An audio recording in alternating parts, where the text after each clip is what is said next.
So, good evening, Esel, and good evening, Akhil sir and his family. Today, here we are. We, as an organizing committee, are going to present another exclusive Talk with this dynamic and most popular personality or super inspirational personality.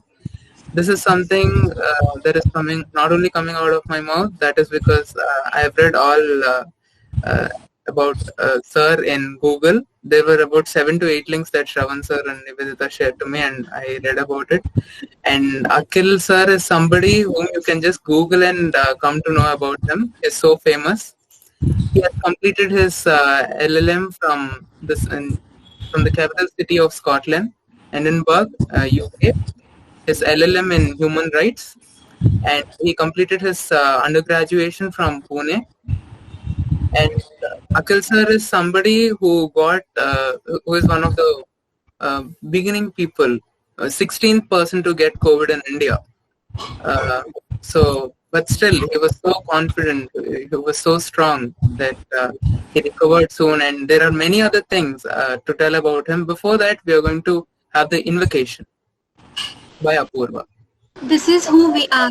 We are a team, talented, energetic, astonishing mindsets. We can do anything and everything. We talk, we care, we respect each other. We see beauty in everyone and everything. We are connected by hearts and driven by values. We celebrate each other. We provide value to each other. We take ownership in everything we do. We have freedom to make mistakes. We learn as we go. We are mad to make a difference. We love disruptive ideas. We make impossible things possible. We are strong to question the creation. We believe in dreaming big. If we do not dare to dream big, are we really living? Why be ordinary when we can be extraordinary? This is who we are. By Shivani Kshirsagar. Thank you. Thank you, Apurva, for the wonderful invocation. So this invocation is all about us. We are equal description. So let's continue. It was just a trailer before invocation. There's a lot to say. He has 500 plus connections in LinkedIn. And to be more specific about Sir's profile, let me just read it out because it is so complicated. I just spend it up everything. He has a significant experience of working with international, socio-political and legal affairs. His area of work includes transitional justice, criminal litigation, policy consulting, and poll strategies. As a licensed legal practitioner, he holds an integrated bachelor's degree in Arts and Laws from Symbiosis Law School, Pune, and LLM in Human Rights Law from the University of Edinburgh, UK. Sir was elected to the National Union of Students, United Kingdom and Scotland in 2019 from University of Edinburgh seat. He currently works in Clinton Foundation's flagship program, Clinton Global Initiative University for establishing the one of its kind proactive rights activism center for the benefit of tribal populace in North Telangana region of India. And he is also the first plasma donor, convalescent plasma donor in our state. That is something which is very nice thing to hear. That's the last point that I wanted to say, but that's not at all the least thing, because he is the first person from the entire state to give the plasma. That too, it is around 500 ml if I'm not wrong. Immediately after recovering from such a big illness, he took an initiative to give 500 ml of plasma for the clinical trial. So I have spoke a lot. Now it's time for our sir to talk. Sir, I'm just addressing him as sir. That is because of his qualification, but he's just 24 years old and achieved so much. He also has done some work related to that Congress party. I saw in his LinkedIn profile, but I was not sure about it. So, sir, over to you. Thank you, Karun Kumar, for such complicated description of what all I have done till now. Pleasure, However, pleasure. I'm very glad to be on your platform today. I believe this is with OU College of Chemical Technology, right? And not the OU College of Engineering as a whole. Yes, Okay. yes. So, first of all, a very good evening to everyone on board here. So, I believe today's talk is only regarding how the COVID crisis and what is the stake of the youngsters and people's stake rather than the government stake, what people ought to do in this situation. I Yes. believe. And as Nivedita told me, I think we are going to have a Q&A session today and not a monotonous dialogue by me, Yes. right? So Yes. should we start with the Q&A? Do you have any questions already framed? Akhil, if you don't Yes. mind, I am a mentor for all of these students, Yes. not Good all, evening. but I hope all. So, do you think you can give a a summary of what is happening and what can we, how, there are so many fake resources, there is so much of fake data that is going around. Uh, what is the correct data? Where can we find correct data? And what young people can do to support each other and support each other basically. Okay. So first of all, giving my experience with COVID, I'm not a doctor, So, but my experience with COVID has taught me a lot of knowledge about what is happening and how the dynamics of COVID infection is going around. Okay, so with that experience, I'll give you some insights about how this pandemic has been faring for the past 1 year and how it is going to be right now. Okay, so yes, you in your introduction you have told that I was the first plasma donor. Yeah, that's right.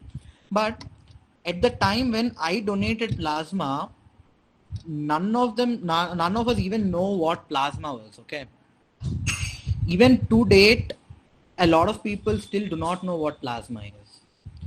But right now, if you see your social media handles, could be anything. A lot of social media profiles, they're filled with requests of plasma. Okay, so what is plasma is a big question. Plasma, is it an organ? Okay, or is it a component of blood? Can we regenerate it? So what if we give it to someone, is there any loss? Okay, so this is one aspect. I will tell you right now I run a C19 task force, a team which has a database of 28,000 people on all over the country. We have a membership of 28,000 people, genuine membership. These are not people who randomly click the links and join. These are the people who actively either they have suffered COVID and they're willing to donate, or people who are the patients or who are the patients who are right now suffering. So this is a very genuine database. Okay, in such a huge database, today the 90% of the requests that we get for plasma are not genuine. I'll tell you how.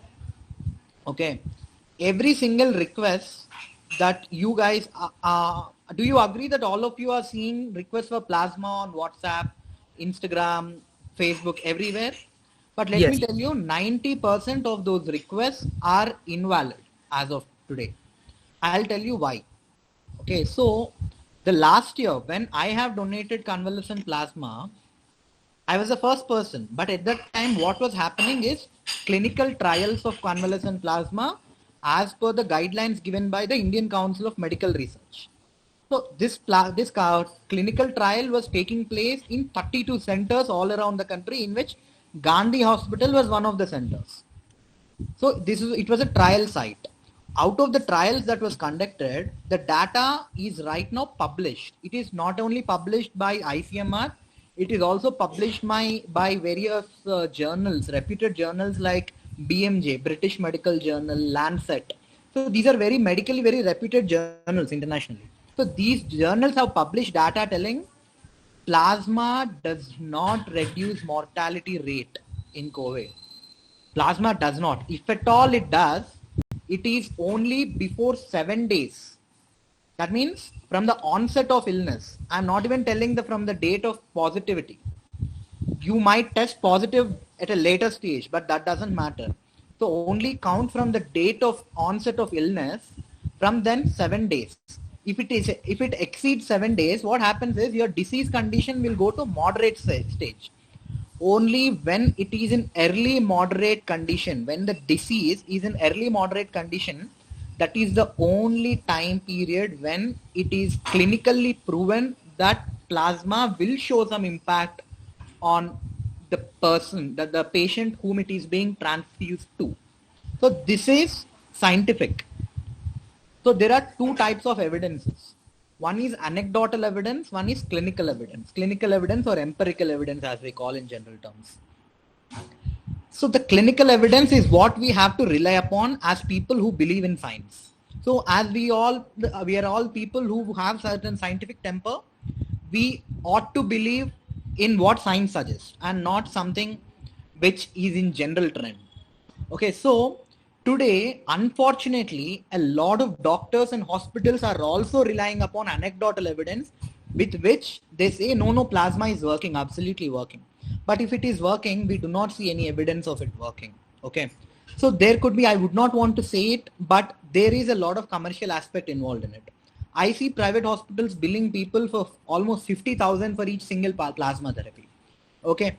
The transfusion and the collection, these two processes cumulative, they are billing for almost 50,000 average. It could be more also in certain cases or less in certain cases. So whether such demands where everybody, each and every person who is getting infected with COVID, they're asking for plasma. Today, 90% of the requests that we get are for people who are already critical. Okay, so critical patients seeking plasma is absolutely ridiculous. Your body will not accept it.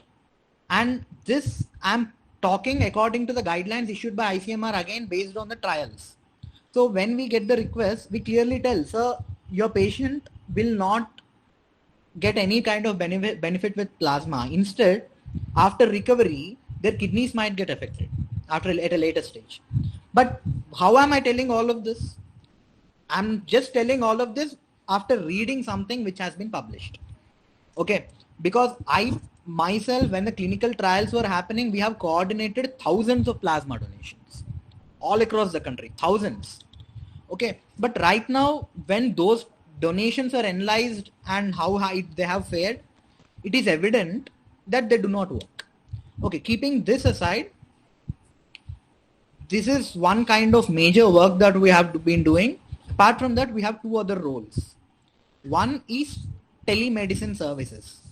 Okay, we have taken help of certain doctors, okay, who belong to various fields. We have radiologists on board, we have pulmonologists on board, okay, we have cardiologists on board.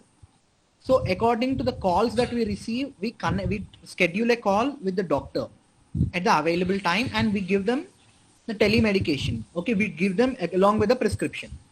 This is what happens. This is one of the services. And the other service that we do is counseling, distress counseling. Okay, mental health aspect. We do get a lot of distress calls. Okay, when we get distress calls, we attend to them. We explain people that the world is going to be okay. Because in India, as a general conception, mental health is very much neglected. We all do it. Okay, without realizing we all do it. Not just you, I also used to do it. Okay. So this is something that I have learned over the past some time, that no, mental health is as important or even more important than physical health for a person. Okay, what do we say when somebody is saying, I'm very concerned, I'm very worried, I'm anxious about what is happening around me. People are dying, what to do? We should not take them lightly. We should sit with them, we should give them a hand, we should explain that no, it is going to be okay. We should tell them in a way that they'll feel comfortable. Because today, we see cases of suicides. They do not get COVID, but they commit suicides and die. And who is responsible for such deaths? Okay, they are also linked with COVID, but not with physical illness, but they have taken their life out by mental illness. So in all of this, this is the profile of the work that we do today. We take help of volunteers from technological background who create artificial intelligence databases and who manage the plasma requests that we get, who segregate to whom it will be useful, to whom it will not be useful. Physically doing such redundant process is very tough. Okay, so thankfully we have people from technological background who have created the artificial intelligence databases which do the work by itself. Then secondly, we have people from medical background who give telemedicine advice. Thirdly, we have people from mental counseling background, okay, who take distress calls and counsel people. So this is the profile of the C19 task force that we have been doing in the second wave of pandemic. Akhil, this is fantastic. How do you find the C19 task force data, all this? I'm thinking there is a public forum somewhere for all the work you are doing. How can we access it? No, you cannot access any of the data that we have because we used to be, for example, we have a Facebook group which we have ran it last year, but the problem is there's a lot of duplication of work that is happening.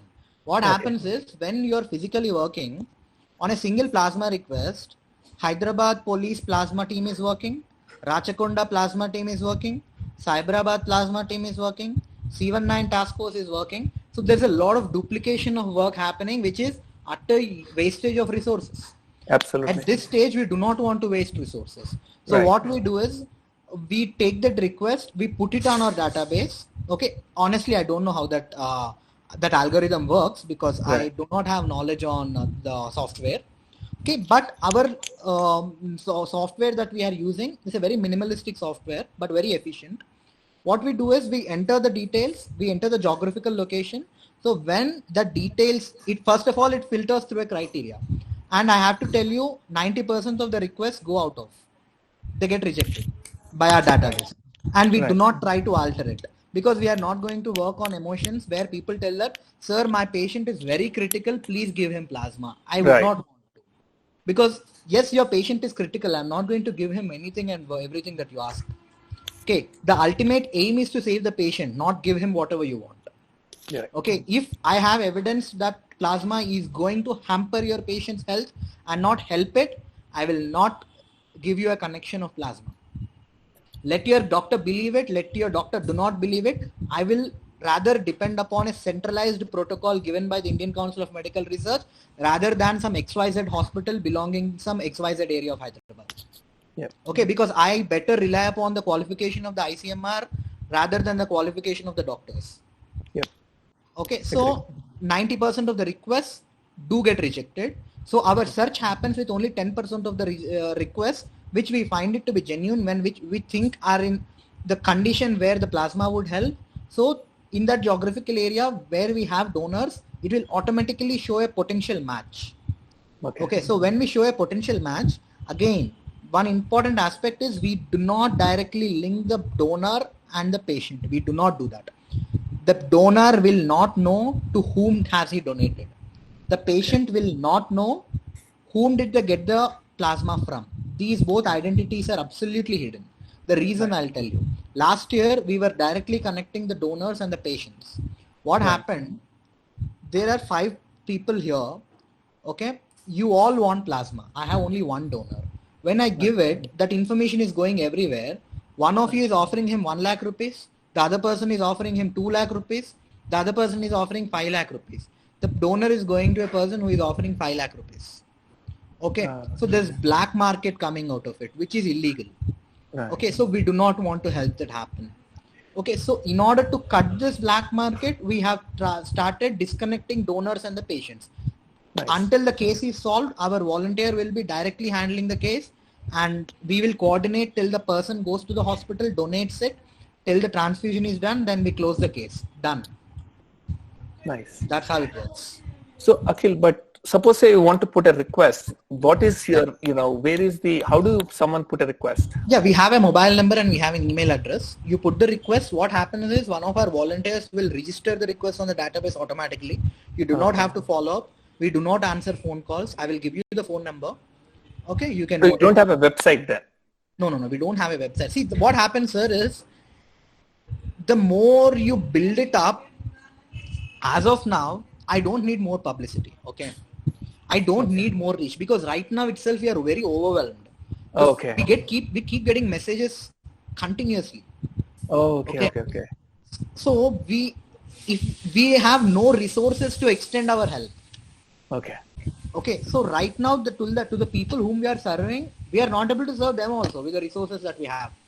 So Okay. we would not want to invest on any. Right now the number is viral. It is everywhere. The phone rings 24 hours, so we do not answer phone calls.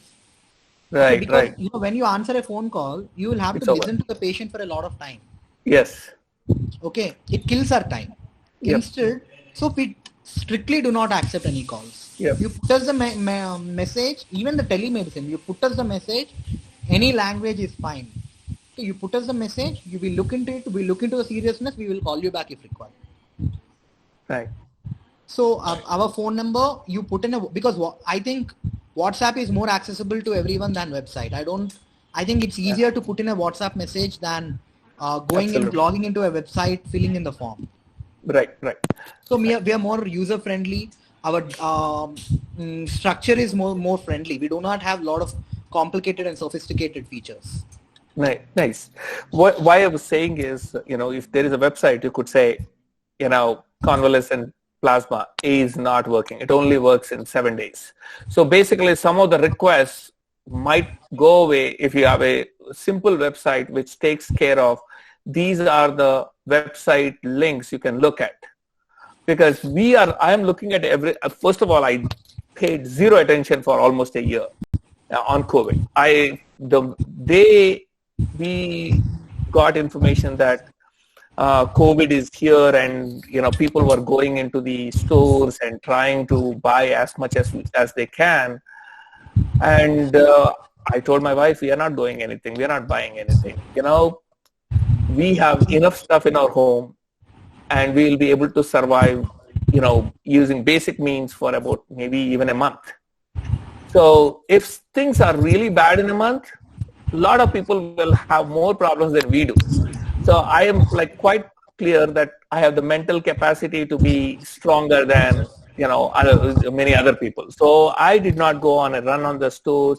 I decided, and then from basic information, I figured out that there was too much of information coming, everything. So I completely disengaged. I never even looked at any data or anything about COVID for almost, until a couple of weeks ago. My wife is anyway looking, right? So she cannot stop. So I said, okay, she is looking. There is no reason for me to look. So we just did that. So then once I started looking, I realized, there is so much of there is so much of confusion on many things. So that's why I wanted to have information, where what is a website which I can rely on. That's one. That's why I asked you that question. So are you asking me regarding the useful resources? Yes. So which country are you in right now? Are you in India? No, in US. So you're in the US. So most of our volunteers work from US. Okay, good, great. Because we manage the shifts that way, because since we need people working 24 hours, we ask people who are staying in US to work in the night timings of India. But I am only thinking about India. I'm not thinking about US. Okay, so actually for plasma donation, we do have a lot of websites like doomed.in, doomed in the sense in Hindi search. Okay, doomed.in, then plasmadonation.in, givered.in, a lot. Okay, actually you Google it out and you get it. An example, there's a Hyderabad, for example, especially for Hyderabad, you have a website called hydcovidresources.com. Okay. You Google it and you find it. There are n number of things. But as you said, the question is, who is reliable? Exactly. Okay. Because even today, so a lot of people do not buy this argument of me telling plasma won't work. I very clearly tell plasma won't work after a point. Plasma is not like some magic drug. Okay. Yep. Plasma is simply antibodies. Right. Okay, when your inflammation inside your body is so high that tissues are affected, antibodies won't help much. Okay, so that is basic common sense. And when people are not concerned about it, I really feel pity that you're just wasting your resources. Instead, you help somebody. I want to reduce the mortality rate. I just don't want to run behind somebody, okay, for whom it is not going to be of any help. Instead, I basically I do not want to emotionally get affected by such messages where they tell that my patient is 85 years old, please come and help him. He's in a critical condition on a ventilator. Yep. I'm very sorry that the patient is on ventilator. I really feel bad for it, but I cannot put my single donor who I have for a patient who is on ventilator already. Rather, I give it to a patient with the help of which he would not go onto a ventilator. Okay. So that is how we segregate. But unfortunately, a lot of organizations do not follow this. Okay. They're doing the help. Basically, they're putting a lot of hard work. So instead, I think along with the hard work, we need a pinch of smartness. Absolutely. Okay. Because right now, I told N number of people that, see, do not forward any requests randomly. Do not. Because of such random requests, the genuine requests are not being seen. Absolutely. Instead, people who all are educated, if you know this, and if a lot of people ask me, where do you find this information? On go to ICMR website, spend some time, look at all of their notifications. You will understand a lot of things. Okay. Go to ICMR website. On 22nd of April, there is a COVID protocol guidelines issued by ICMR and AIMS, COVID-19 Joint Monitoring Group. This is the joint monitoring group of AIMS and ICMR. They have given a guidelines and protocol of how patients have to be treated when diagnosed with COVID-19. In that protocol, they have clearly mentioned that COVID, after early moderate conditions, that means after 7 days of onset of illness, it is of no use. When they clearly said, I do not have to look upon any other sources. Exactly. And it is a very user-friendly document. All of you can actually access it. Look at it. You yourself will know how to improve your health when you have doubts of being diagnosed with COVID. When a few months ago, I don't remember when, there was a document that came in US which said, hey, convalescent plasma works. And since you're talking, I just went right now and just checked for a brief second. And the National Institute of Health said, hey, it doesn't work. It doesn't work. We have done enough studies and we have suspended study of convalescent plasma. So, yeah, but looks like there was a period of time where everyone seems to be thinking plasma was going to work. And then now I think all the major institutions are coming out and saying it's not. Yes, even in US, the plasma was a huge thing last year. Right. That is where it started from.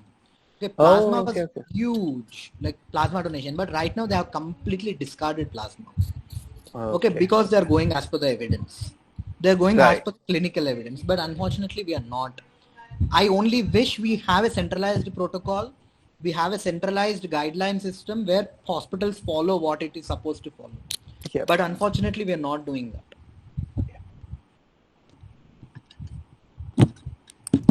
So right now, your job, what is that your group of volunteers are concentrating on? What is the major thing you are concentrating on right now? Because I can see that you are moving away. You realize that convalescent plasma is not where you want to spend your time on. Yeah. So mostly we are doing telemedicine, and the other thing is counseling, distress counseling.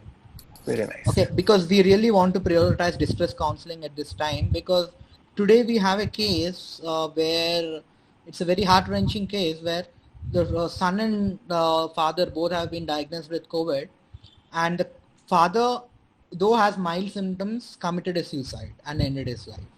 Okay, this happened yesterday and has been reported widely in the newspapers today. And secondly, we want to beat misinformation through telemedicine. Okay, I know we are very small part in beating misinformation, but the thing is, as per the capacity of our volunteers, we are 100% occupied. That means we are working to the fullest of our resources, and we are able to help. Very nice. We are able to help to the fullest of the extent possible. Okay, so in our telemedicine calls, we directly talk to people. We tell them when vaccination is necessary.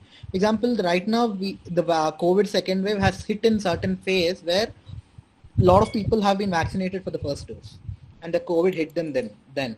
So there's a lot of confusion as to whether they have to go for the second dose or not. Okay, they need expert advice. Okay, I do not want to advise. So what we do is we have qualified doctors who also use their common sense, okay, who also apply their the data which is available from reliable sources and give advices. So we give advices about whether the vaccination for the second dose is required as per the schedule of the first dose, or whether they have to wait, and if they have to wait till when, and what would be the side effects and why they wouldn't be required. So when we give them some reliable information, they feel confident about it. Yep. Okay, and it is really important to fill that confidence in people. Right. Do you have information, there is this information that vaccines are not available in India? That is one of the news items that is coming. So is that true? And, how do, all of these young people, do they need to get vaccinated, and how do they get there?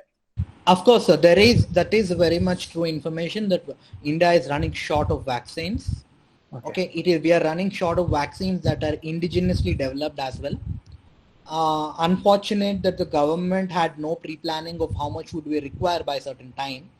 And we had, I don't know for what reason, we had been exporting vaccines to the underdeveloped countries like African nations, Maldives, Mauritius. We have been sending vaccines even before 1% of our population is still vaccinated.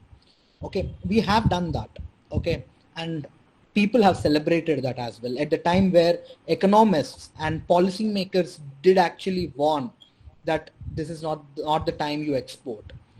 We have a lot of population, vulnerable population yet to be vaccinated, and you're exporting. So that happened, and right now we are running short of vaccines. I personally have tried to register for vaccination on for 1st of May, but did not happen. Even right now, I do not see the possibility where my state, Telangana, is going forward to vaccinate people above 18 years anytime soon. Okay. Tejasvi, go ahead. You raised your hand. Hello, sir. Nice to meet you. Thank you so much for joining with us. So, even I was seeing in the news. I don't know. I remember you on the first day when I saw you, and that is on news. So it's very fortunate to meet you right now. So what I'm going to ask you, sir, is in recent past, a few of my beside villages, a person has gone as a victim of a COVID. He just came to know that he has got positive, and he was not too old. But as soon as he know that he got positive, he jumped from a very big building, so he lost his life.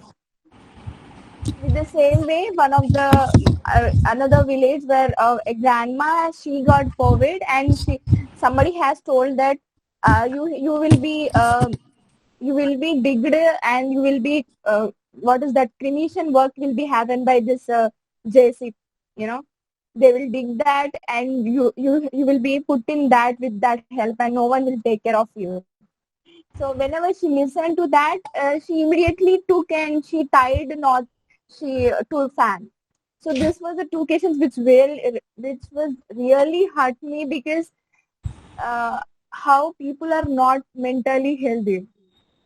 So you were the first one who got that. How would your situation, how you manage that kind of mental health? Where did you get that? What is your strength that time? Yeah, nice question, Tejasri, because it is very important right now that we discuss upon this. because what you have explained is stigma. Okay, we call it stigma. Okay, the stigma attached with disease. So what happened when I was diagnosed COVID was also very similar. Just imagine right now crores of Indians are affected with COVID and still people are finding it difficult to believe that they are infected with COVID. At the time when I was infected with COVID, I was one of the very initial people in the whole country. Okay, just imagine the whole world is talking about COVID and I get diagnosed with COVID. Okay, so I did not even go home. Right from the airport, I got diagnosed while I was coming back from Scotland. Okay, I got down at the airport. People asked me, the people at the airport told me that I do not have to get tested, that I can directly go home because they said Scotland is not in the red list. Don't have to get tested, go home. But I insisted on getting tested.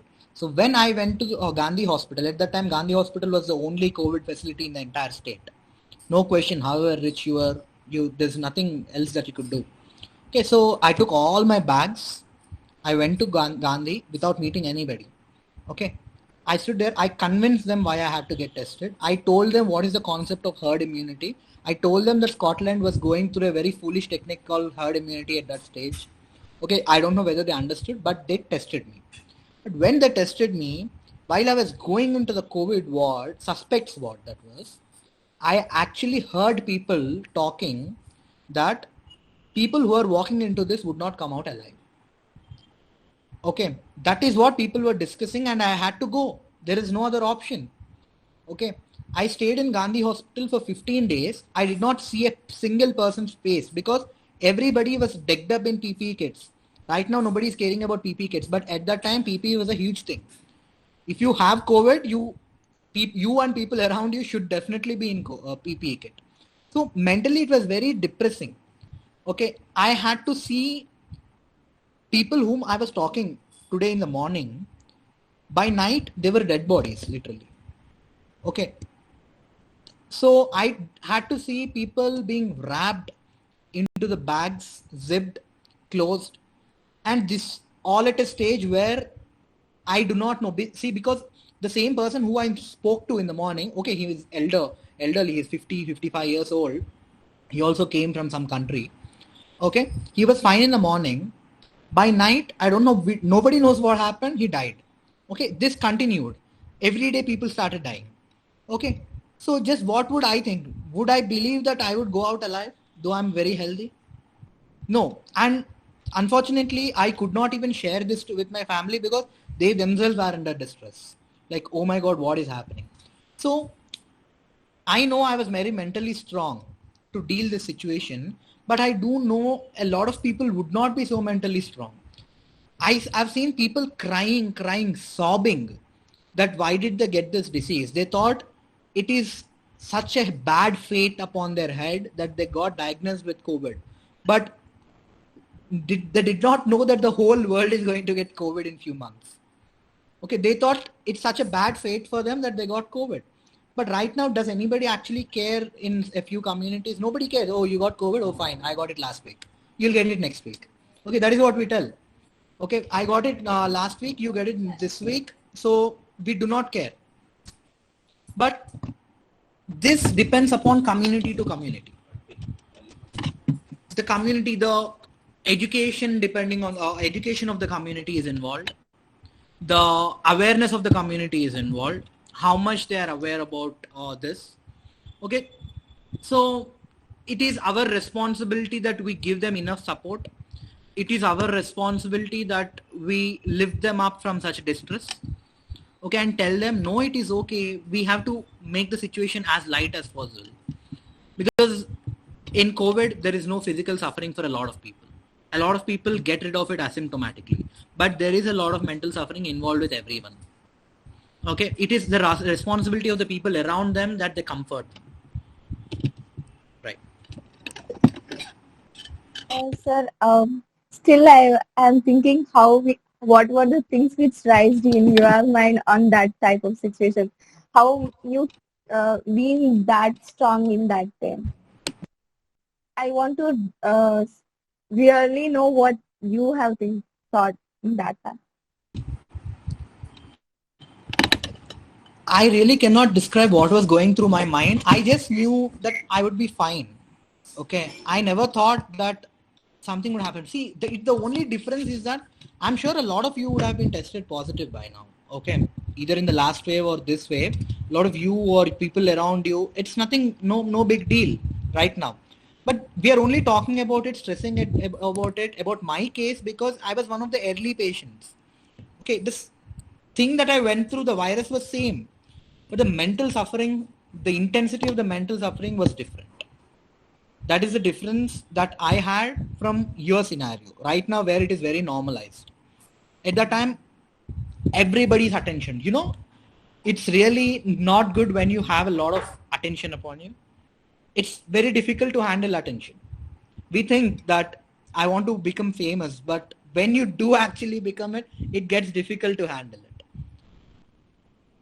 I'll tell you of one situation. I don't know if you remember. In the early days, that it is March 2020, there was one guy who was son of a DSP, Deputy Superintendent of Police, okay, who escaped quarantine apparently and went and attended a housewarming function, and 2 to 3 people tested positive. Okay, that person, afterwards they caught hold of him, they kept him in an ambulance, got him to Gandhi, they gave him a room beside mine. I have seen news where they are reporting that that person is already dead and he's right now in a room beside me, absolutely normal, nothing.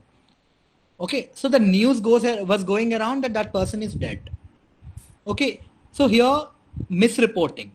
Even today, a lot of misreporting is happening. Irresponsible reporting of media with a lot of aspects, unverified information. Yesterday, I have seen a report where the heading says, రెండో dose వేయించుకున్న 2 గంటలకే గుండెపోటు.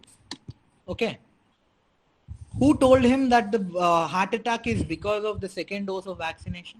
Did they even conduct postmortem? No. So how do you know?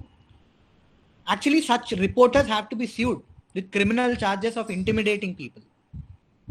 Okay, because what will they think? Right now itself, we have a lot of misconception about vaccination in our country. People who are absolutely fit are also not going forward to vaccinate. Okay, at this time, reading such a news for sensationalism, created especially for sensationalism, it is absolutely wrong. You do not have any evidence that the person has died because of vaccination. That person could have died even without getting vaccinated. Okay, so it is everybody's part to fulfill in this pandemic.